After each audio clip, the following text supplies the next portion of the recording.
اے اہل ایمان، تمہارے مال و جان میں تمہاری آزمائش ضرور کی جائے گی، اور تم اہل کتاب سے اور ان لوگوں سے جو مشرک ہیں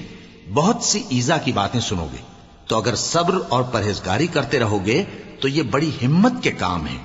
اور جب اللہ نے ان لوگوں سے جن کو کتاب عنایت کی گئی تھی اقرار لیا کہ اس میں جو کچھ لکھا ہے اسے لوگوں سے صاف صاف بیان کرتے رہنا اور اس کی کسی بات کو نہ چھپانا، تو انہوں نے اس کو پس پشت پھینک دیا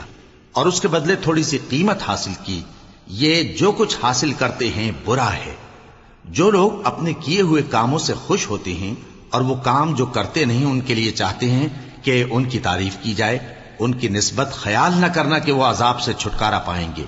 اور انہیں درد دینے والا عذاب ہوگا۔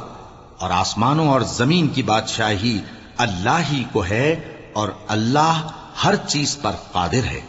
بے شک آسمانوں اور زمین کی پیدائش اور رات اور دن کے بدل بدل کر آنے جانے میں عقل والوں کے لیے نشانیاں ہیں۔